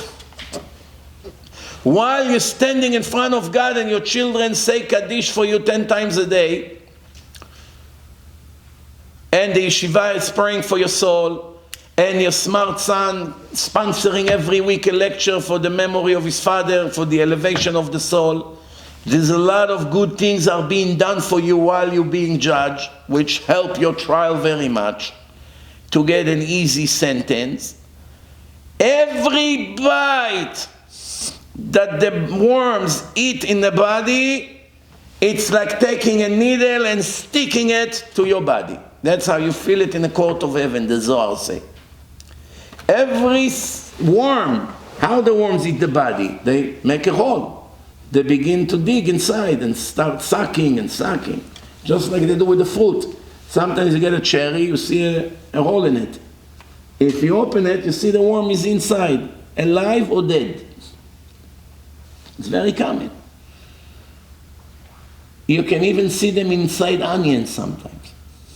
Who would believe? They love onions. Inside hot pepper, Mexican worms, they like jalapeno. You may think, wow, if I touch the jalapeno, then I touch my eyes for 3 hours, I cannot open my eyes. How the worms dig inside and sucking and leaking. Hard to understand. Those worms making holes in the body, and the person suffer non-stop, unless he was not a jealous person. There is a solution. If you are a very easygoing person and you're never jealous with anyone else, the worms don't touch your body. You stay complete. The body will dissolve by itself after a long, long time. Very interesting. How do we know it? There is a verse. Rekev atzamot kin'ah. the body become, what do you call it when something becomes stale, full of worms? Rikavon, how do you say it in English? Rotten. The body rotten when a person is jealous. A person never have jealousy, the body is not being rotten. Why? Rekev, rikavon, rekev atzamot. What caused the bones to rot? Jealousy. It's a verse by King Solomon. There was one secular woman, she died. And they had to bring her body to Israel. And when they went to bring her body, they opened the grave and they found out that she's complete. No holes in her body. That was very, very strange, because usually only big rabbis are like that. Like Rabbi Ohayon from Morocco, his son and his grandson went to Morocco, got permission from the king to bring the grandfather to bury him in the Holy Land. He was already dead for 60 years. He's buried in Morocco 60 years. They opened the grave, Chevrat Kadisha, and they got the shock of their life. This Rabbi Ohayon was complete, not one hole in his body after 60 years. When they brought him to Israel, Rabbi Yashiv told them, make a new funeral and bring all the Bachurei Yeshivot. Tell them to close the Gemara. It's not Bitul Torah. Let everybody see what does it mean to be a tzaddik. 60 years in a grave, now one hole. Rav Ohayon, we understand. אבל מה עם האישה הזאת, this חילונית? How is she complete? She wasn't religious. They all were shocked. Rav Chaim Kanievsky Zatzal say, I want to conduct a thorough investigation who this woman was. And they found out when she was 14, she went into coma, and she was for many, many years in coma until she died. She didn't have a chance to jealous. She was in coma all her life. Unbelievable. There was one woman that they went to a funeral and thousands of birds came. Thousands of birds came and sat on her grave. The rabbis from Chevrat Kadisha never saw such thing. They say, wow, where all these birds came from, and right on her grave. Everyone trying to sit on her grave. So her son say, all her life she took care of the birds. She was giving them food every day. Every day put out food for the bread. They all came. They knew they can find their food by her. All the birds came to give her respect in her funeral. Tov, mamash, few minutes left.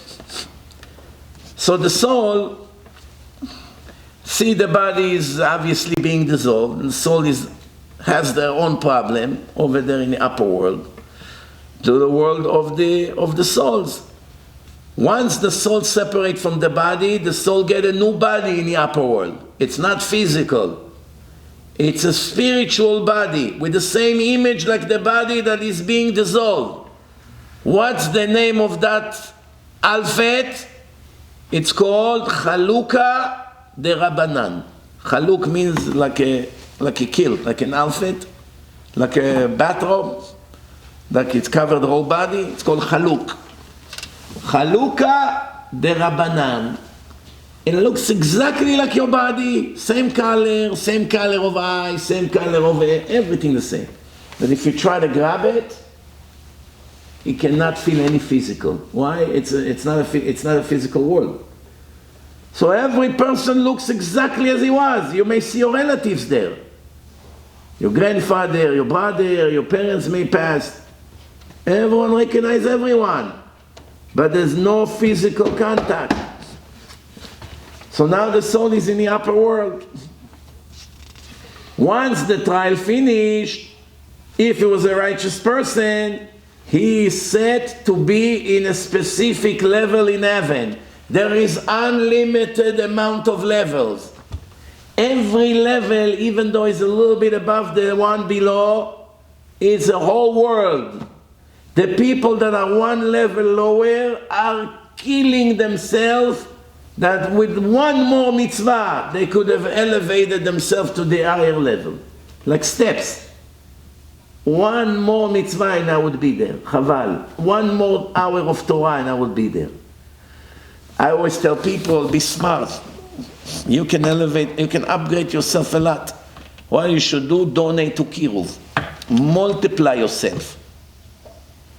The more people that will become religious thanks to your money, then you're not growing from 1 to 2, from 2 to 3, from 3 to 4. You are growing from 1 to 10, 10 to 20, 20 to 30. And then if more people will become religious, you're growing from 1 to 100, 100 to 200. Because it's not only you. You get income from a lot of other people. You created them. Until now they were wicked. And now they started to keep mitzvot. They learn Torah. They pray. They do good things. All of that comes to you to elevate you. That's why I always tell people, when you watch a lecture, share. Send it to family, friends, people from work, WhatsApp groups. Share the link, share the video. Why people don't share? First, they don't think about it. They have their own issues in life. Those who knows about this option to share and to gain a lot of profit, why would they risk losing such a thing? By clicking a button that doesn't cost you a penny? You're giving up such an opportunity? They're afraid what the people say. Oh, you keep sending me this rabbi, this religion, enough. Don't send me lectures. From 10 people, 1 will complain. 9 will may enjoy. 1 will become Shomer Shabbat. You gain a whole world. For the barking of 1 fool, 1 idiot, you lost billions of mitzvot. How dumb you can be. Yeah, but he's an arrogant person, he has big mouth, I don't have the head for him. Throw him out of the back, out of the group. What do you need connection with such a person? A righteous person has to be allergic to wicked people. Don't let anyone fool you that you should love the wicked. It's against the Torah to love them. If you love the wicked, you hate God. If you hate the wicked, you love God. There's no possibility to love God and those who hate Him at the same time. If you love your father, you hate the haters of your father. If you love the haters of your father, that means you hate your father. You got it? When Achitophel went with Avshalom against the king, King David, right? Avshalom went with Achitophel together to bury and destroy King David. Someone who ran to hug Avshalom and help him, give him blessing. I'm with you. I'm supporting you. Can you call him a lover of David HaMelech? Cannot be. You either love David or you love Avshalom. If you love David, you hate Avshalom. If you love Avshalom, you hate David. If you love Avigdor Lieberman or Bernie Sanders, Shem Reshaim Irkav, you hate Hashem. If you love Hashem, you cannot look at these lousy, wicked people. You can look at them. If they would be in a room, you would not agree to enter. Why you don't come in? I can't be together in the same room with such wicked, horrible people. Hashem hates hypocrites. Make sure you're not one of them. Don't let anyone fool you. You have to love everyone. Where does it say such thing? If you believe this nonsense, I urge you to learn in a book of Orchot Tzaddikim, Way of the Righteous, chapter 24, Chanufa. Read, a few pages there. Read carefully every word there. And you see how much you were wrong. Loving the wicked equal hating Hashem. Hating the wicked equal loving Hashem. Caring about His honor. If you're still not convinced, you don't have to. Tehillim you read? I believe you are. King David said, Mesanecha Hashem etzna, ובמתקוטטך אתקוטט.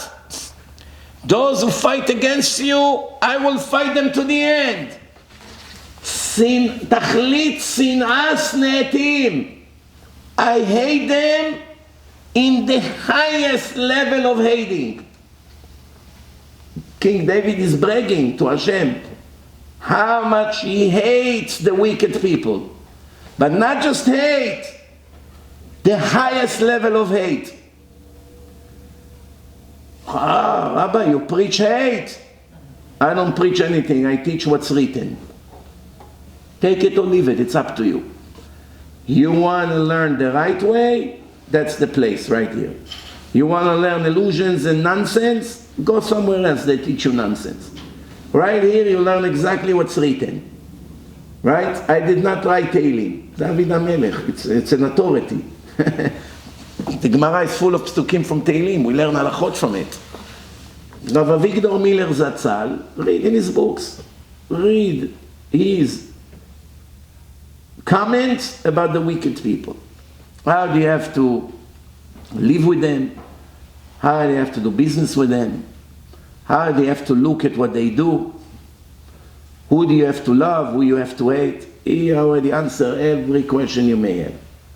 The top authority, big Chacham Rav Avigdor Miller Zatzal. And we finish Baruch Hashem with this.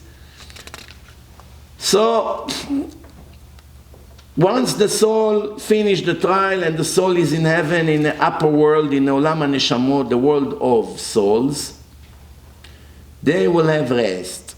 Finally you will have rest. No more accounting, no more customers, no more problems with the car, no more mortgage, no more looking for a shidduch, no more wondering where your children are at 12 o'clock at night and what they have on their phone and what they take and what they don't take. All this lack of peace of mind will go away. Now you finally have a menucha, menuchat הנפש. כל זמן התגלגל על הגוף העניינים הרואים להתגלגל עליו. When you are in this world, Hashem made sure that you don't have a minute of rest. Snowstorm, problem, flat tire, phone doesn't work, this, customer left, you missed, the check didn't arrive. There's always going to be something. Once the neshama שוכנת במעלה ובתענוג in a physical pleasure, right? As we mentioned, that's the real reward. That was the purpose to get there. The level will be determined based on your actions in this world.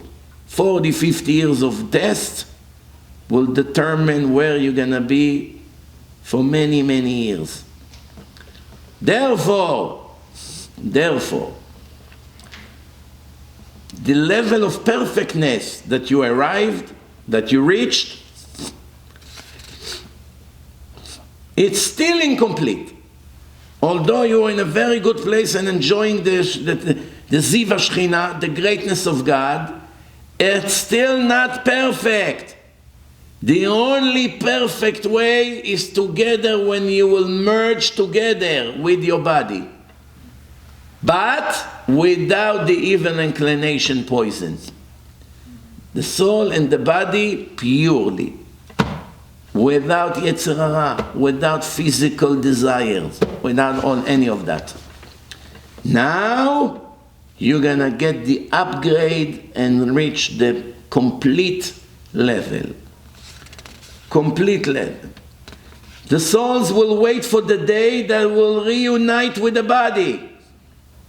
The Zohar say when the soul leaves the body, it's horrible pain and sorrow to the soul. That the soul is leaving the body. You may think, why the soul care about leaving the body? It's a wonderful thing to get rid of this lousy body. All the time desire, cigarettes, food, this. Finally I got rid of that body. No. Because the soul, as soon as the soul comes out of the body, it's already Olam HaEmet. And the soul knows, I can never reach the perfect level of Adam before the sin without that body. Where are you going?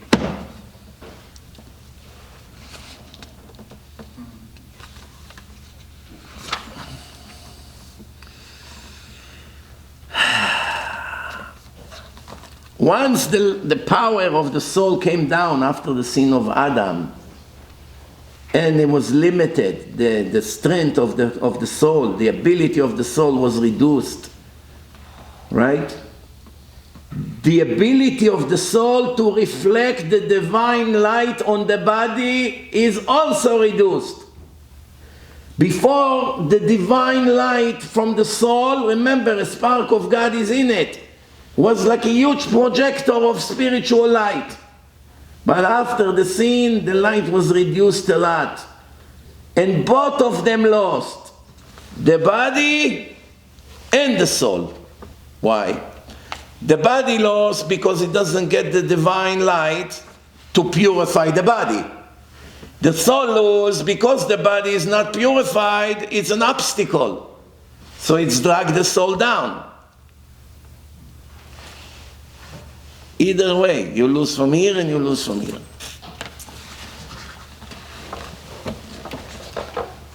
Once the soul exits the body and go to the upper world, it receives the original divinity and the light that it was missing inside the sinner body. Based on the level of what level you reach. Every level that is higher, the higher is the light of Hashem.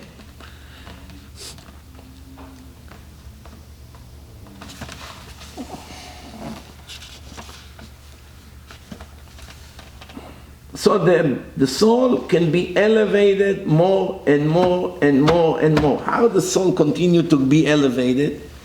If you left a lot of students in the world that learn Torah, you put them in yeshivot, your money put them in yeshivot. Every mitzvah they do goes to your account. On Rosh Hashanah, Hashem opened the books of all the dead people and give you the upgrade you earned this year. So from level 200, you went to 201 or 203. And then 250 and 300 and 500, as higher and higher and higher. And the higher you go, the closer you are to the light of Hashem, to Kisei HaKavod. So once the soul enters the body, the first thing the body gets is the first initial divine light. Immediately the body will reach a level that is greater than all the reincarnations that is been here in the world. No matter how many great moments you have in this body and in this one and this, and you learn all your life Torah, and the body receive a lot of light thanks to the soul, that's nothing compared to the moment of resurrection of the dead, that the pure soul will enter the body, but this time pure body, without the Satan in it, without the venom of the Yetzer Hara, without desire, without lies, without fakeness, without all of that. Pure. That marriage, that connection, that reunion is a huge light to the body. Words cannot describe that moment.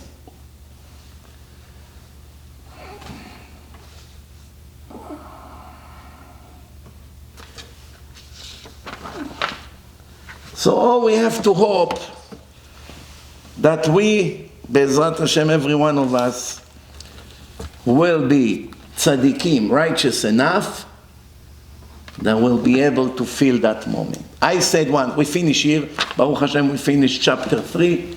Next week we'll start with chapter 4. But I always said, if I had $1 billion in cash, and they would tell me, you can buy a ticket, the price of the ticket is $1 billion. What is the ticket for?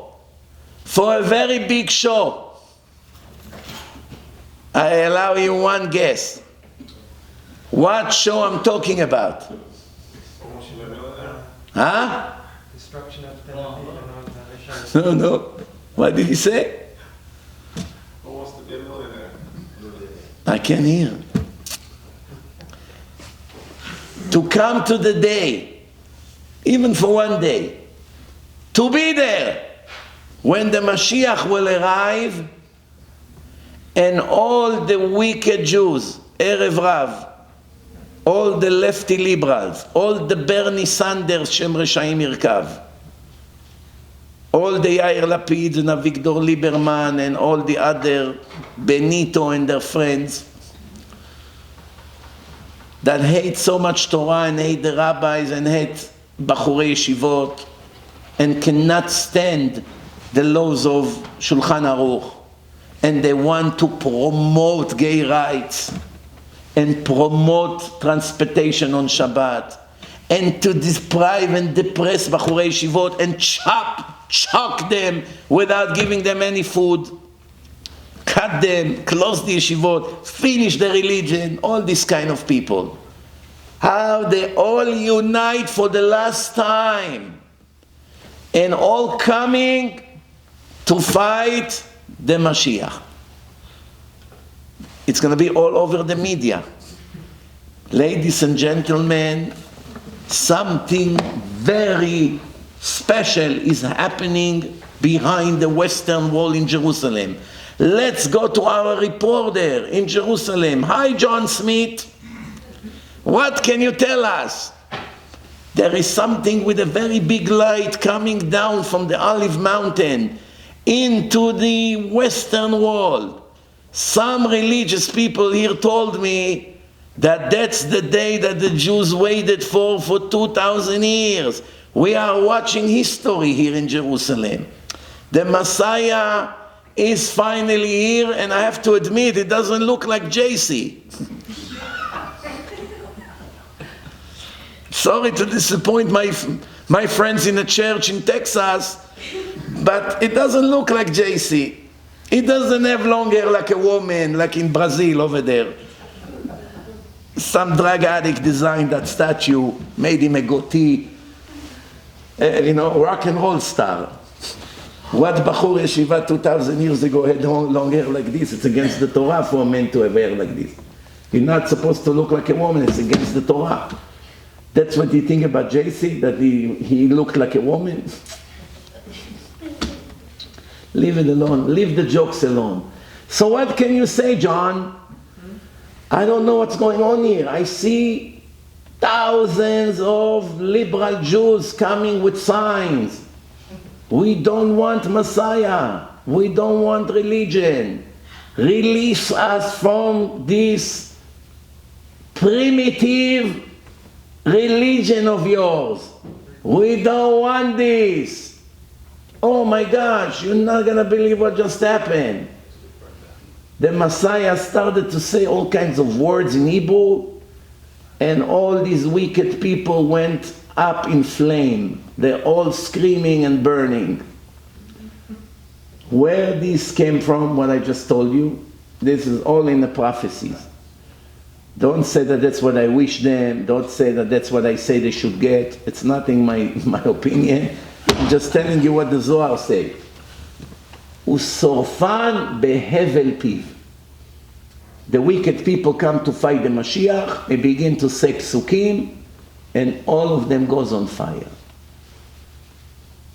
Do you know what it means to see all these wicked people who fought the religion non-stop for hundreds of years, who depressed the Bachurei Yeshivot, who made all kinds of laws and promote gay parades and promote all kinds of horrible, unethical laws and corruption and whatever you can think of, and made fun of all the religious people.